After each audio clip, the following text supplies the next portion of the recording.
feel that it is difficult to teach all of the creation stories in a classroom within one school year or even one semester. Many people think that it's always creationists versus evolutionists in theories. However, many creationists do not agree with other creationist beliefs or thoughts. And these are not minor differences either. There are so many different creation stories to cover that with up to only 50 minutes usually for a class period, there isn't much time for anything else besides lecturing.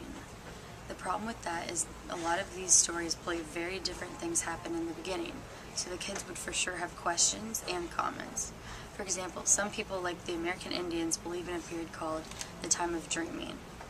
This is a period before the creation of the earth.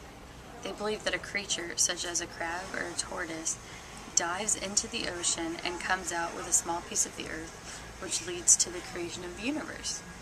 Some people don't believe that this is truly how the universe was created. The most widely taught creation story in Christianity is from the Old Testament, and it says, "In the beginning, God created the heaven and earth." This story teaches that God took only 6 days to create the earth, and on the 7th day, he rested. It is also believed that God created Adam first, and then Eve was created from Adam's rib. But even other Christian churches teach different things. And then other cultures, such as India, believe that several creation stories can coexist. So when students hear very different stories from what they've been taught in their own places of worship, they may call out in class and make a comment out of turn because they don't understand. This leads me to another problem. The kids might offend the other kids in a debate about which creation story is true or right. This could in effect cause micro-holy wars. The classroom might then become chaotic and full of hostility. And the main point is to let the students believe whatever they choose to believe.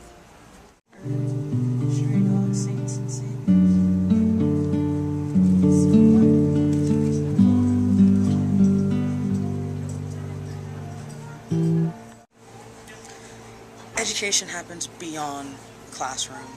As humans, we learn from the moment that we're born all the way up until the day that we die. In the classroom, we're supposed to learn how to learn. We're supposed to learn the universal across the board. Everyone in this country is going to learn the same thing. So teaching all these different types of religions and all the different origins of these stories of how all of them view differently how we're created would take too much time. It would take away too much from your math and your science and your English and your writing skills.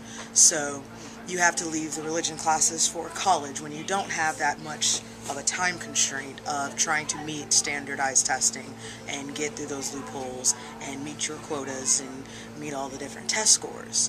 It'll also give you the chance to get the students who actually want to learn about the different religions. You're not having to force it down someone's throat. Outside of that, within the world itself, you find the controversy of evolution versus creationism talked about in mock and in serious all the time.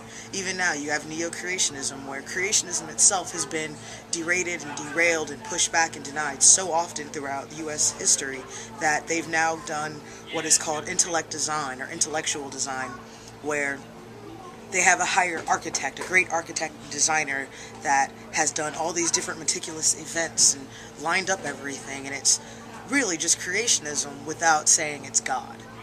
And see, what happens is that now you've got in the media, you've got Family Guy, where you've got the redneck version of creationism. We now return to Carl Sagan's Cosmos, edited for rednecks. I'm Carl Sagan. Just how old is our planet? Scientists believe it's Hundreds and hundreds of years old. Scientists have determined that the universe was created by God. Big Bang. If you look at the bones of a Jesus. Tyrannosaurus Rex, it's clear by the use of carbon dating that Mountain Dew is the best soda ever made.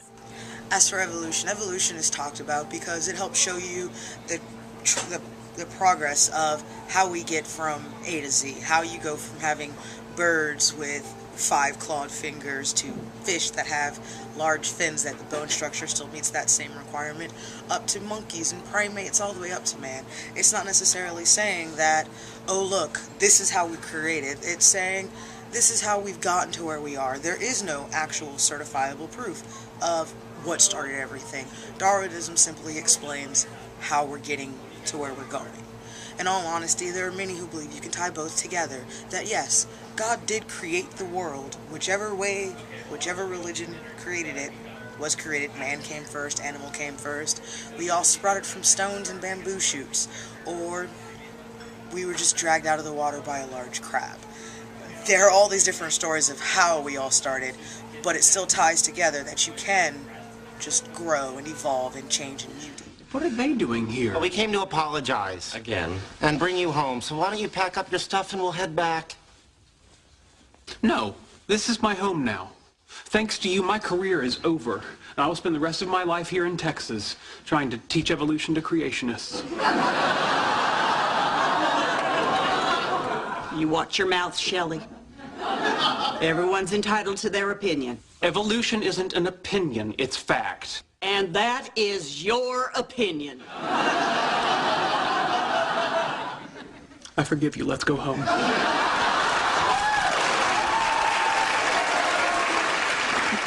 Don't tell me prayer doesn't work.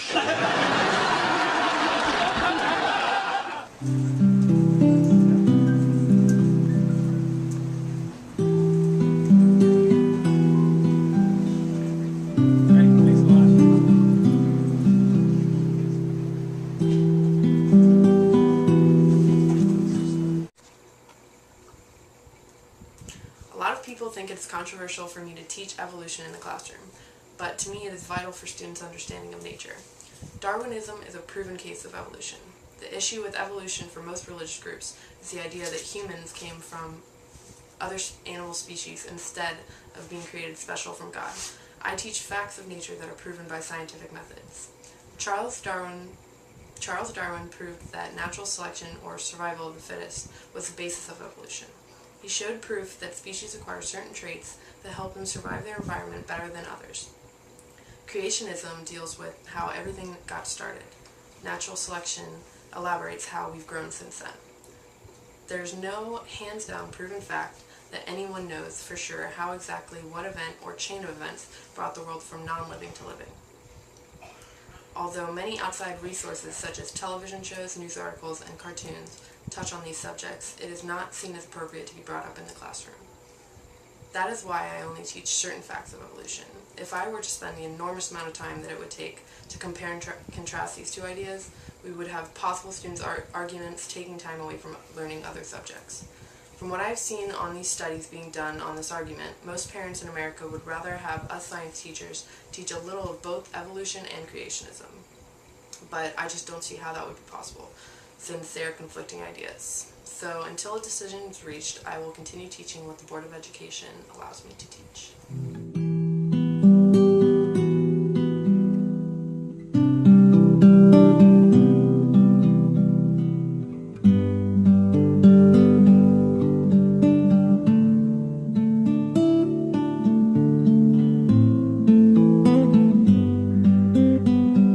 Then, over millions of years, evolution took its course.